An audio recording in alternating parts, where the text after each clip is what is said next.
Referral to close. What are you going to do when a referral comes in all the way to close? That's what we're going to dive in today with Genius Loan Officer here. It is yours truly, Adam Hires. We don't have Dallas Hardcastle yapping away today. It's just me. So some of you all are really happy about that. Some of you are going, oh my goodness, I got to listen to just Adam today. But hey, listen, don't you tune out, knock it off. Let's have some fun. But it's been a real joy to have Dallas on here. He's going to continue to be on these podcasts as well.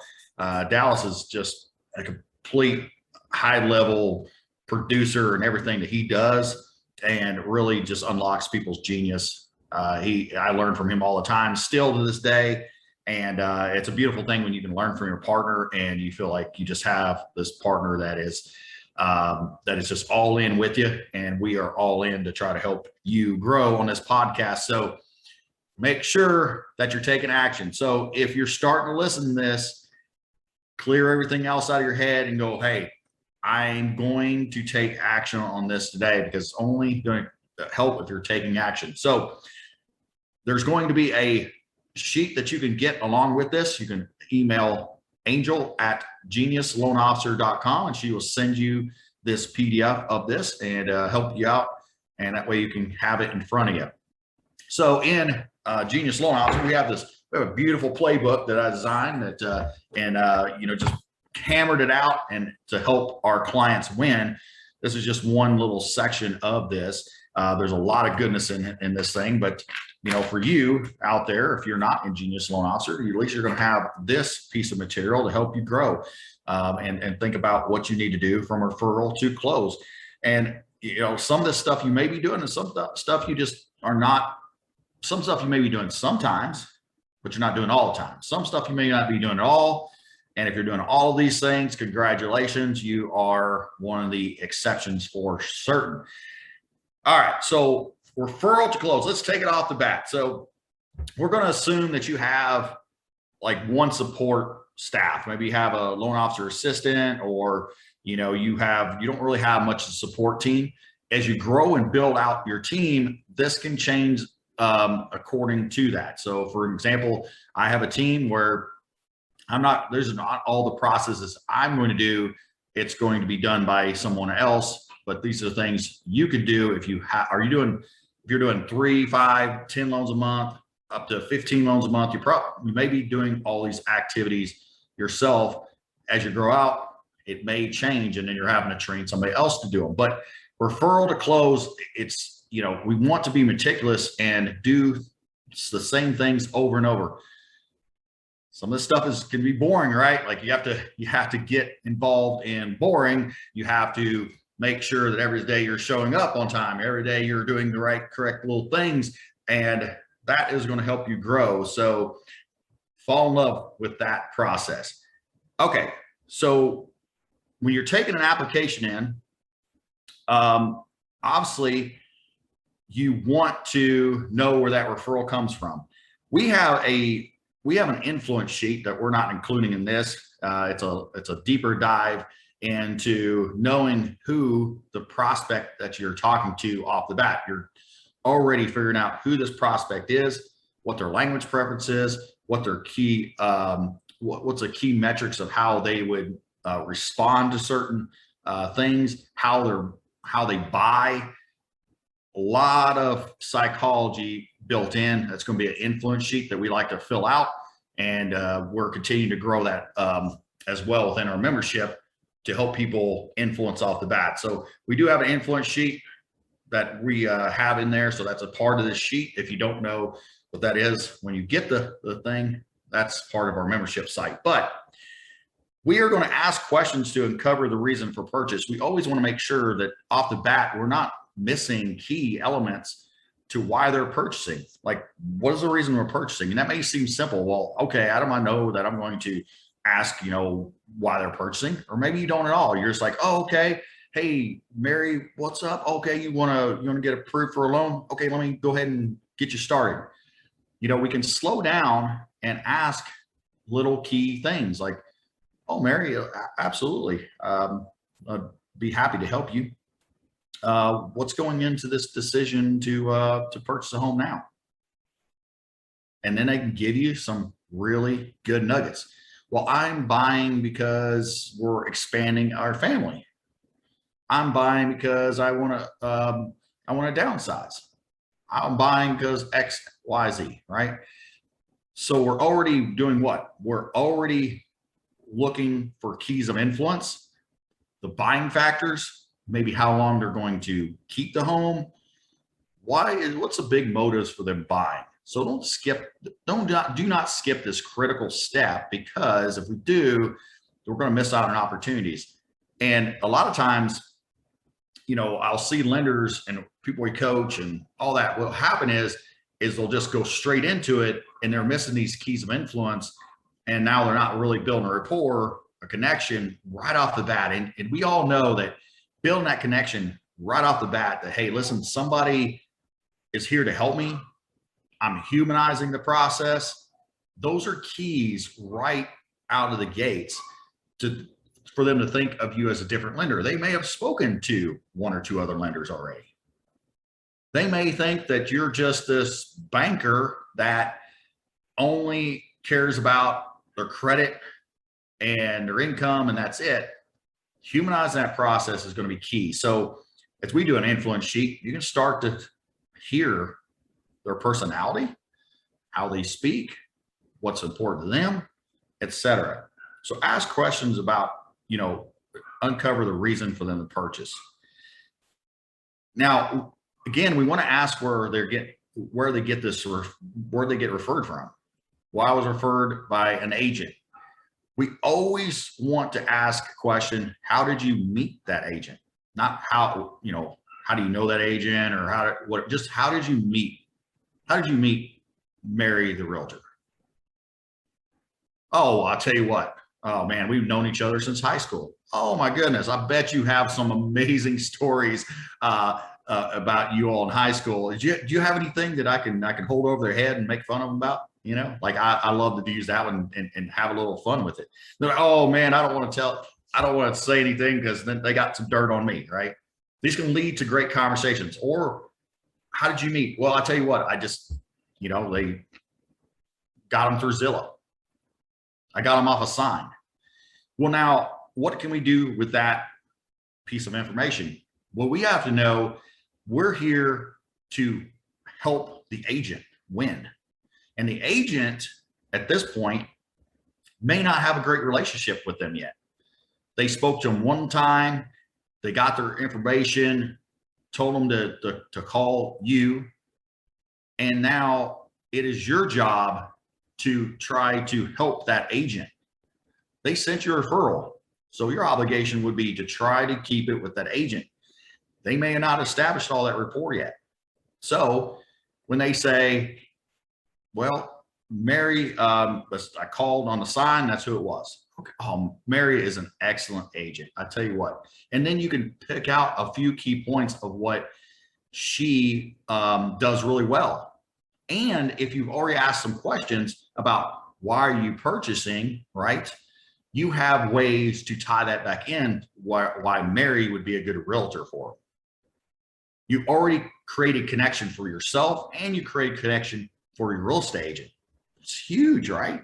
This could be the difference between you continuing a relationship with a real estate agent and not, because when you win for that agent, or they're sending you over 10 people and all 10 of them are still coming back to them, right? They just have great association with you of helping them win.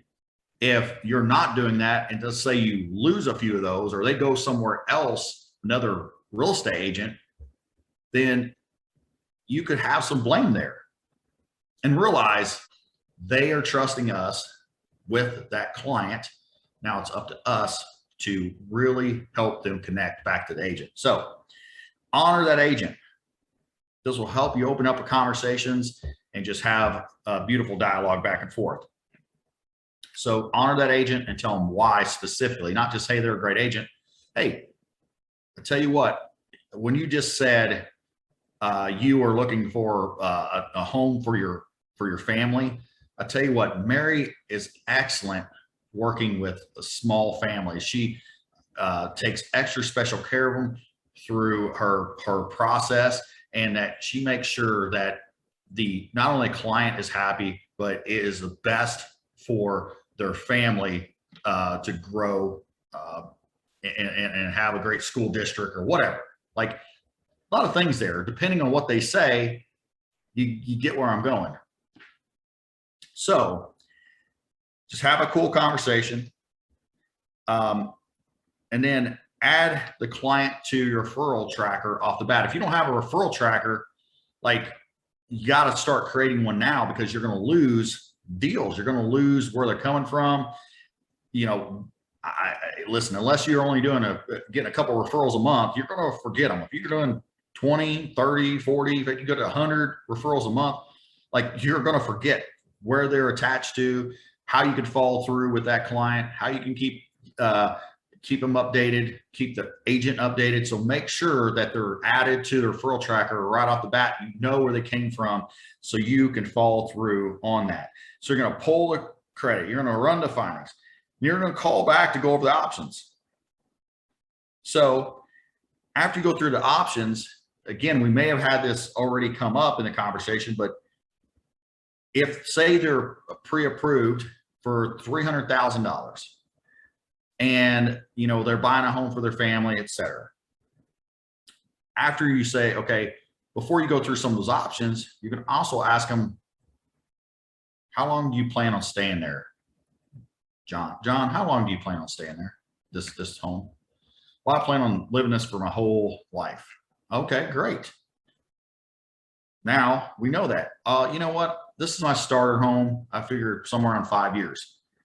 How can that leave the door open for other future questions, right? Future opportunities.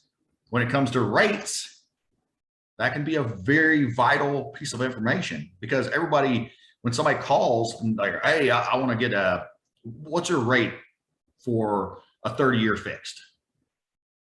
And then the moment you answer that question, by the way, and said, you know what, it's between 2.875 and 3%. You're losing already, because they're okay, thanks. Maybe someone else gave them 2.75.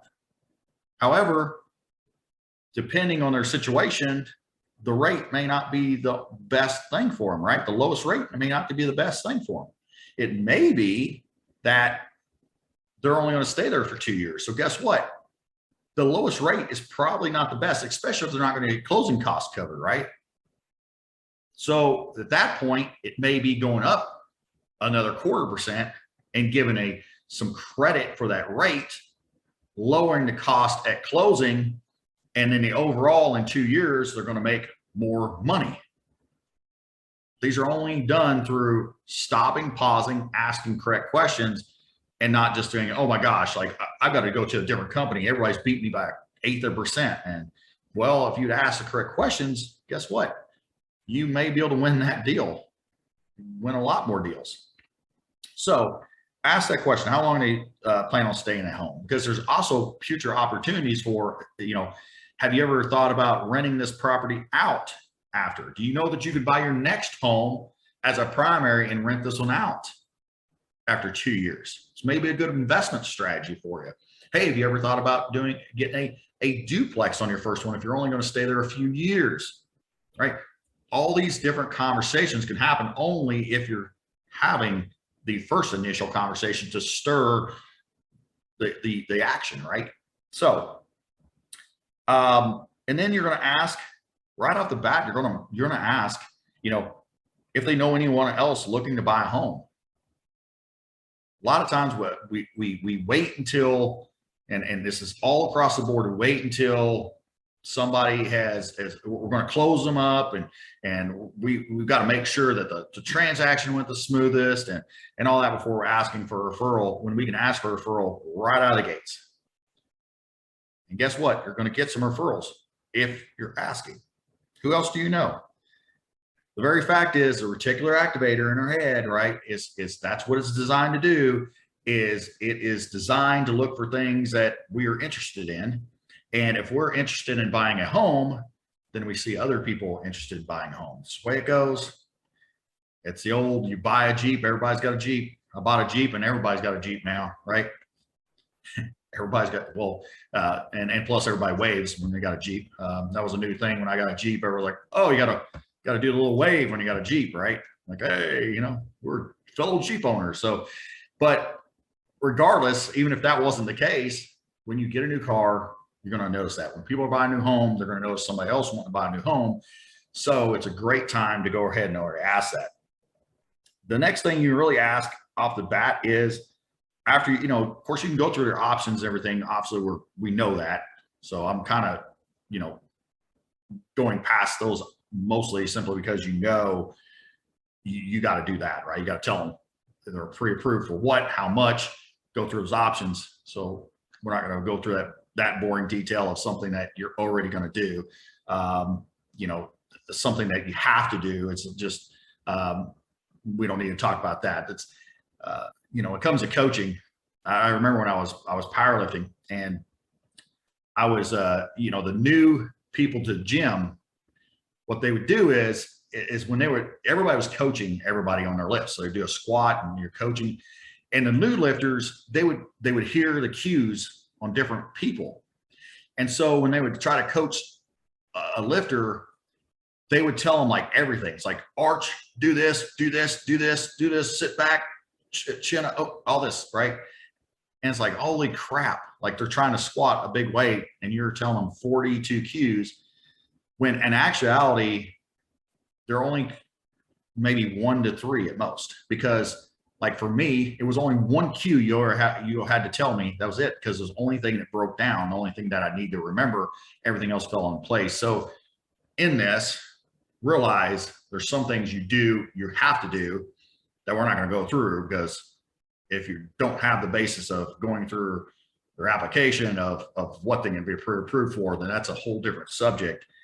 So we're going through things you can just pick out and go, how can I accentuate this process, get more deals, get the agent more deals, etc. So the next question you really ask is, do they have a financial advisor? So if they say yes, awesome. Scale of 1 to 10, how good are they? If they're like an 8, you're like, man, that's great. Why so high? Oh, I'll tell you what, they do this. Oh man, that's awesome. Do you mind to link us up? Mind to introduce us? Because why? Because a financial advisor can get you deals, right? They're top of funnel. They can get to clients a lot of times before you do. They're talking about their finances, what they're doing in their financial future, and then they're talking about buying a home. And guess what?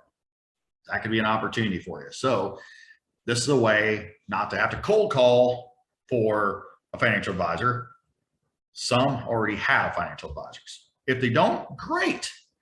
This is where you should already have done legwork and have a couple of financial advisors in your sphere. So you're like, no, okay, well, that's when you say, hey, do you mind if I introduce you to my financial advisor? The reason is you're making a substantial purchase here, and part of buying a home is your financial future. However, there's other financial, just ramifications and great things can happen if you talk to the financial advisor. Maybe they have some other cues for you. Maybe we can have a back and forth and see how we want to set up your mortgage the best, et cetera, depending on what they're doing. If they're putting 20% down, maybe they shouldn't put 20% down. Realize, like, if you're just taking someone and they're saying, okay, I'm buying a $300,000 home. I got $65,000 in my account and I'm gonna put 20% down. Let's take all their savings. And we know once you put it in the house, it's hard to get it back out. So would it be better possibly if they put 5% down, that's 15,000, and maybe they have 45,000 left there, they have 50,000 left, 45,000 of the 20% down, and maybe they take 20 or 30,000 of that and invest it with a financial advisor. That may be a better strategy depending on the situation. That's, again, you can say, hey, before you do that, do you mind if we have a conversation? You can even set up a Zoom with a financial advisor and say, hey, and see if they're open to that. The point is there's opportunities to refer to a financial advisor. Financial advisor is going to love you, obviously, and that can make you more money, get you more deals, et cetera, down the line. So don't miss that opportunity. It should be done all the time. And so then if they have credit repair, if it's somebody that's credit challenged, make sure you're going over how to improve their credit. Don't miss this. Come on. Like we talked about this in another episode. It's your job, like, to tell people what to do. Like, they're not scum of the earth because they have a 500 credit score. Okay. They've had some things that they've done incorrectly and for whatever reason, but let's help them. And we can't do it for them, but we could certainly give them a roadmap of how they can improve their credit score. So go over that with them. Set them up for a monthly check-in. You don't have to, you don't have to sit there and call them each week and see how they're doing. You can hit them on a text or each month or whatever. Remember, this is another opportunity to touch the client, touch the agent. Like anytime you have an opportunity to reach out to an agent that referred that client, for example, it's a great thing. You're not just saying, hey, what's going on? You're saying, hey, listen, I followed up with John. John's still working on his credit and he's got a few months to go. Real simple, right? Hey, who else do I need to follow through with? Great. So obviously you always got to call and thank the agent, right? Like as simple as this sounds, like, are you really calling and thanking the agent? I know a lot of people don't. And here's how I know too, right? Like I've referred out clients to other loan officers in the past, like in different states. It's amazing how little people thank you for the referral. And I'm not butthurt by it. I'm not, oh my gosh, my feelings are hurt. I feel bad about myself. He didn't tell me thank you. It's not that. It's, I think, wow, did I make the referral to the right person? Because that lack of acknowledgement, of thank you, of gratitude shows up in different ways, right? Shows up, like your lack of gratitude will show up in so many ways with yourself, when you're talking to partnerships, etc. So if we're not thanking and we're not doing those things, like we have to look internally, like, why are we not doing that? How is it showing up different in every conversation? We should be thanking the client. I don't care if they have a 412 credit score. Thank the agent. Thank you for the opportunity, right? Always thank somebody for the opportunity. That's not groveling. That's being a good human being and having gratitude. So thank the agent. Call and thank them. Call them and thank them. It's another opportunity to have another conversation. Add some more value. All of a sudden you have another conversation with them. You're like, hey, this is what they're going to do. Blah, blah, blah. Who else I need to follow through with, etc. Then you're going to, if they don't answer, just send a video message to the agent as well. It's a really good, just pop out your phone. Everybody's, oh, I don't want to do video. It's not like people don't know what you look like anyway. I'm not dressed right. Well, maybe you need to be dressed right, not be rolling out of bed when you're doing this, right? Especially during working hours, you need to probably be appropriately dressed so you can actually do a video. And by the way, if you're not prepared for the day, it shows up in different ways as well. It shows up in your ability to influence. Real thing. If you don't believe me, well, sorry, you should. Approved loan. Send the document checklist. Send a video message. Like one way, like you can win deals is again where these clients have options. Is that I've won several deals where they're like, hey, I'm shopped a couple different lenders, and I have a conversation, a correct conversation. I move the influence, and then I pop out the phone. It's like, hey, hey, John, just want to let you know, like, congratulations on your pre-approval. Here's what to expect. Thank you so much for the opportunity to serve you and your family. I look for, and then throw some things in there that they maybe said. Boom, that's it. Takes you no time. And I've actually had clients say, man, I tell you what, that was super cool. And I'm going to go with you. Like, you really personalize the service, right? Personalize the service, you humanize the process. So it's real easy. Just whip that phone out, send a video message, even if you talk to them, boom, right after. Awesome. Congratulations.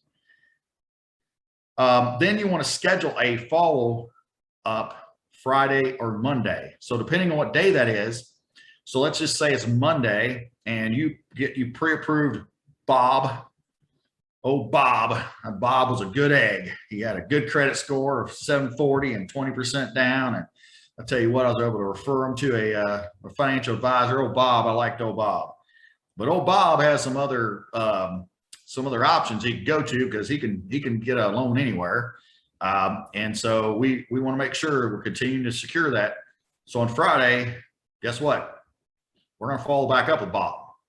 Hey, Bob, I know we talked on Monday. You're pre-approved, all that. Again, thank you so much for the opportunity for me to serve you and your family. What other questions do you have since we spoke? Oh, I don't have any. Okay, awesome. Are you getting that document checklist together? Everything going well with that? Any questions on that? No? Okay, I'm going to get that together. Okay, good.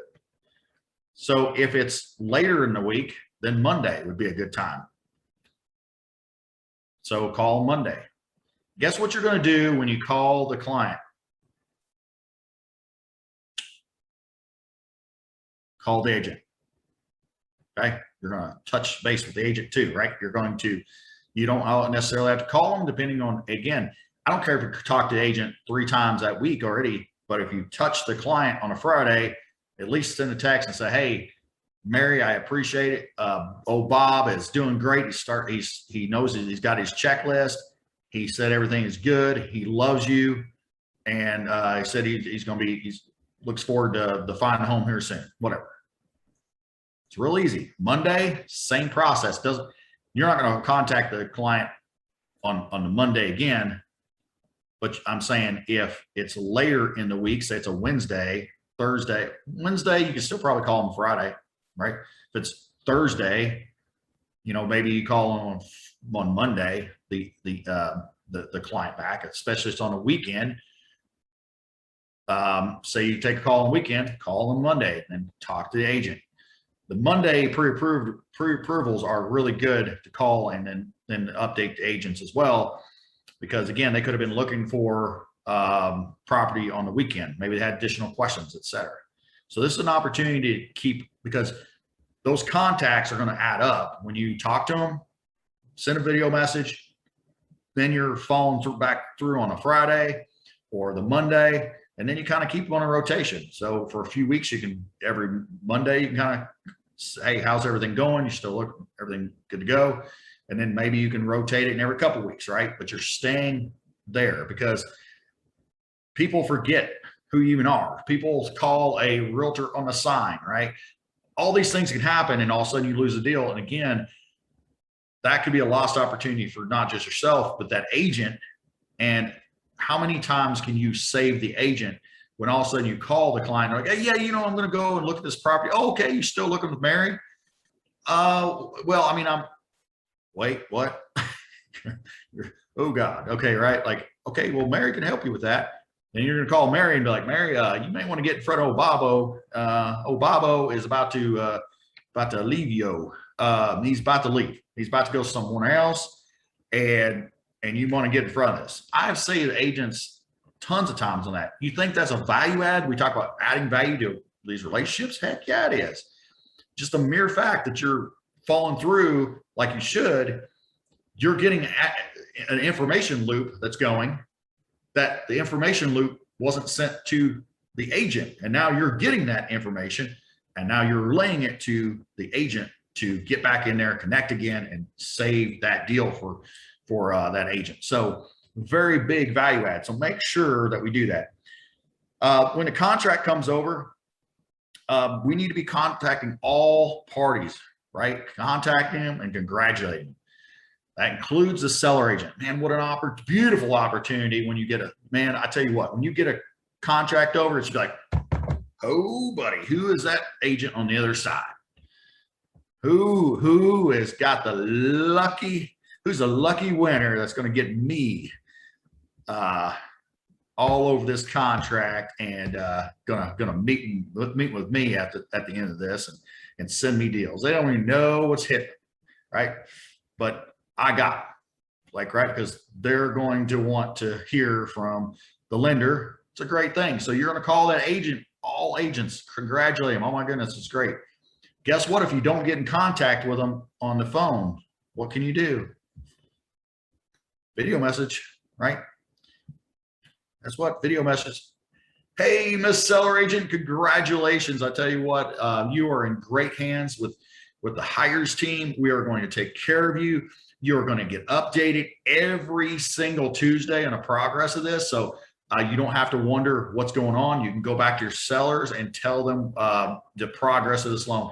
We will make sure that we update you along the way. If there's any issues at any time, you will be contacted directly as well. I want to just sincerely congratulate you. You are awesome. I look forward to working with you. Boom, right? Very easy. They're seeing you, the humanizing process. They're feeling comfortable with you. Oh my gosh, this lender called me. This is good. Lenders don't call me. There's very few. If you're calling your seller agents, realize you're still a select few.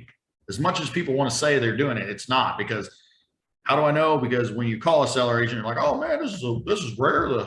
They never call, never talk to the. So guess what? It's not being done. Like not very much. So be different. This is great. You want to congratulate them and tell them, set all expectations. Here's the expectations. You will get this by this time. It's going to cut down on your calls. It's going to cut down on the buyer agent calls, which the buyer agent's going to love that. The client's going to know that every single Tuesday, no matter what, you're still going to get a contact on Tuesday as well. Even if, hey, we talked to you on Monday, you still talk to them on Tuesday. Hey, here's what's going on. And guess what you can do? The +1 mentality. Guess what? You're going to try to get some more deals out of that. You're going to suck the living livelihood of referrals out of every one of them, right? You are going to make sure that you're a +1ing mentality. So the buyer agent, who else do I need to follow through with? Hey, you know what? What's another agent that can benefit from this great level of service? Awesome. Great. You mind to link us up? Seller agent. Oh, they're just a seller agent. They know other agents, right? Those are opportunities to keep in front of them. And then, hey, you know someone that that would benefit from this level of service and how we communicate? Oh, well, yeah, absolutely. Well, can you link us up? You have, depending on the contract, you have 3 weeks to 6 weeks or whatever to make hay and make sure that you're getting referrals, +1 mentality, you're getting appointments from this contract. So make sure that we're doing that, +1. Update every single Tuesday. Again, +1 mentality every single week. You're going back to that well. Like, Bob, Bobo, have you, thought of anybody, your superpower is finding other people looking for a home. Who's come to mind? Who's the first person that comes to mind when you think about that? Hey, mind to share my number, and then if they say yeah, and then the next week you don't get anything, guess what? You can try to go, hey, you mind to share the number with me, and I can call them directly. An update, make sure if things are not going well, be upfront about it. So I was just talking to an agent yesterday, and she said, I'm going to change the name of the lender, but it's in my area, but just say Sammy. That could be a girl's name because it's a girl woman, but Sammy. We'll go Sammy. Sammy, the loan officer. So she says, I like Sammy. She's a nice person, but like if something's going wrong, like, I don't know about it until the last minute, and then we're just not closing at all, right? We're not closing. And this happened on a couple deals. And I just don't know that she's ever upfront with me on that stuff. And this same lender, so same lender, same one, I like her. Actually, I know her as well, like her. And it's someone actually at one point tried to, like, you know, not directly coach up like as a coaching program, coach up, because we were talking one time. And I remember it was like 3 years back. And I remember being in an office of this real estate company, and they were like, the owner was like, you know, there was a problem with Sammy, like on closing this deal. And he was talking to the agent. He said, well, just like I was telling her, like, if something's going wrong in the deal, Sammy sure is not going to tell you about it. Yeah. Bad reputation. It's bad, right? You know, and a lot of times I think, well, I don't want to tell anybody that something's not going great because, you know, like, I don't want them stressing out. There's a difference between being upfront, knowing how to deliver a message correctly by, hey, listen, there's a little hair in this biscuit, okay? You know, this is hanging in like hair in a biscuit, right? There's some things going on that we got to work through. It's going to close, right? Or, hey, this just popped up. We're going to close. There could be some delays here. And setting a new expectation, right?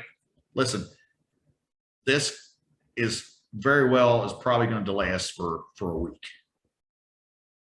Like, or it's like, oh, let's just ignore the situation until it's going to delay it. And then everybody thinks it's going good. And then one day beforehand, like, oh, it ain't going to close for another week. And you know, and then all of a sudden you're taking calls and you're taking more calls, and all this stuff is just time suck. And your reputation is just going out the window. We know that sometimes stuff comes up the last minute because something we didn't foresee. The borrower sends us some doc that's like, what the heck is that? But in all things, if we can get in front of those things and we can set correct expectations and we can tell people if there's something going on in just a very resolute way, right? Like, we have a resolution. We know that it's going to close. We have reassurance. We're giving reassurance, but we're resetting expectation. People are going to respect that. Okay. But if you're not doing that, you're going to lose reputation. Okay. And if there is, and if you're telling them that stuff, what can we do if we're telling someone, hey, there's some concerns, is make sure that you listen to their concerns before responding. Don't get all defensive and think, oh my gosh, like, you know, whatever, like, I'm the lender. You don't know what's going on. Like, no, they don't know what's going on. That's your job. You're the expert. It's for you there to know there's emotions involved. If you're telling somebody no, if you're telling somebody it could be backed up, if you're telling there's some issues, make sure you listen to people out, and then you know how to respond to their concerns. Okay. Closing. Should I go? Should I go to the closing? Well, for years I went to closings, you know, right? Like, I would go to this closing, you'd sit down and, you know, everybody sit at the table. And of course, everybody's happy, you know, they're closing, and, you know, take some pictures and all that stuff. And I think it's obviously, you know, it's a beautiful time for people. But what I would say is, like, the considerations you should have. So what considerations should you have, whether I should go to a closing or not? How much total time does it take? So how much total time is this going to take? A lot of times it's an hour. So is it going to take me, let's just say it's going to take an hour and a half. Okay, so we know that information. So I'm going to do 2 closings a day, and it's going to take me 3 hours total. Okay, so just kind of keep that in mind. We're going to go through that. Would I lose anything by not going? I think that's a really important question to ask yourself. And I think that people just don't ask themselves that question. Nor did really I ask a deep enough question to myself with that. well, like I'm going to go there, and if I'm not there, they're going to think like I don't care, and all these things. Well, it's another face-to-face, certainly. But here's another question you can pose right behind that is, what could I do in place of not going? What could I do in place of that? So different for everybody. Could you do a video message, a heartfelt video message? What's up? Congratulations. This is great. You're the best thing since sliced bread, all that. Could you invite all your, people that close that month to one gathering? Could you do a housewarming party with a realtor? And maybe that's a thing too. And that would be more efficient, and you could get more people involved. More people will know you. Some things to consider that maybe you could do without going. And think like, if I replaced my total time with prospecting, which would make me more money? So let's just say you do 5 closings a month. And let's just say it's an hour piece even. Let's say 5 hours. So 5 hours of total time that you're in closings. How much money are you making per hour on prospecting? So let's just say it's $800 an hour. So that's $4,000, which could be 1 to 2 more loans per month, right? Because you're adding, but not adding any more time, but adding prospecting time. What I will say is this, is I've never had anybody get upset that I wasn't at the closing. And if I haven't heard about it, nor has it ever affected numbers in a couple of years, right? Just never has. So I'm not saying don't go to closings. I'm saying you should highly consider, is there a better opportunity by doing other things that's going to make you more money? Well, it's not all about money. I want to make sure people, know I love them. Well, I mean, again, can we do other things to show them that, hey, we care about you? We're good. If a real estate agent's like, hey, you don't go to closings, like, we don't, because you know how we were able to serve you and go, make sure you're gotten back so quick and we're able to close this loan on time. That's how I'm able to do that, because I have to maximize the opportunity of making sure the clients are taken care of when they're sent over and in process and everything else. And you have a deeper discussion about that. Okay. And maybe it's one real estate agent that just sends you a tons of deals, and maybe that's one that you go to, or maybe it's someone you hire someone on a team to kind of, that's a marketing assistant goes to it. Different things you can set up, but I would just consider not just going, hey, that's just a standard I've always went by. Like anything you should do, anything in business, like, is there a better way of doing it? Is there a better, more efficient way of doing it? Is there a way of doing it where people feel appreciated just as much, like, but more efficient for me? Like, we can always uncover that. Or maybe it's, I go to closing and all I do is I step in, I shake hands, I kiss babies, I love you, and see you later, right? I gotta go. I don't stay for the whole closing. Now, just things to play around with on that closing side. I'm not going to tell you what you have to do, but I'm telling you, like, just make sure that it's not just, this is what I've always done. Or we talk about the pendulum swing again, right? If you've been on there before, posturing, or you're shrinking, there's confidence, composure. Are you swinging? Is that shrinking? Oh my gosh, I'm shrinking. Because you're like, if I don't go this, if I do not go to this closing, then I'm going to lose all these deals, and people are not going to think I appreciate them, and the realtor's not going to send me another deal because the other lender's going to this. Like,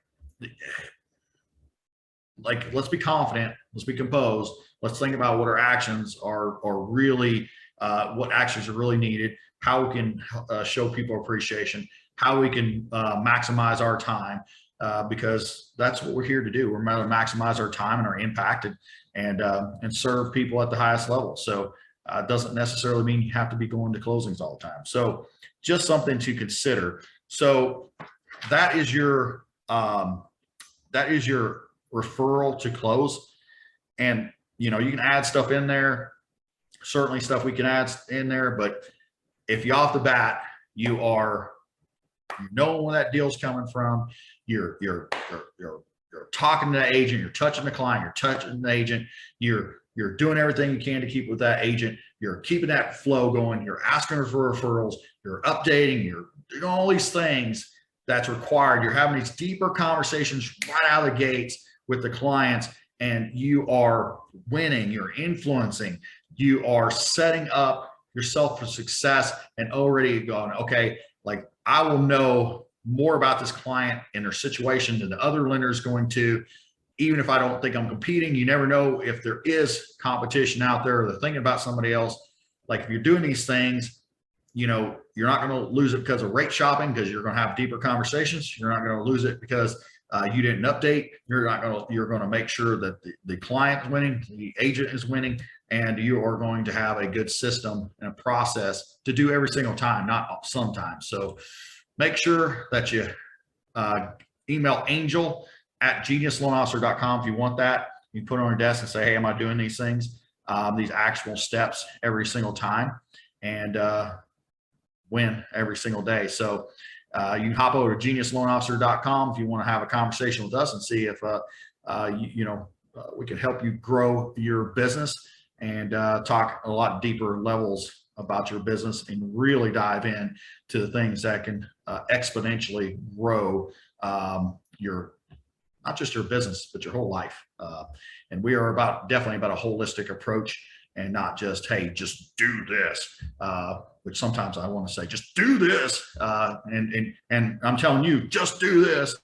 But seriously, you know, you've got to go out there and take the holistic approach to what is going on behind the mask, and how you're approaching your day, how you're looking at your day, how you're looking at your life, how you're looking at your finances, how you're looking at your business as a whole, and how those actions every day are being held back by something that maybe you're not addressing. So go out there and absolutely crush it. You know the drill. Limit your risk equals limited income.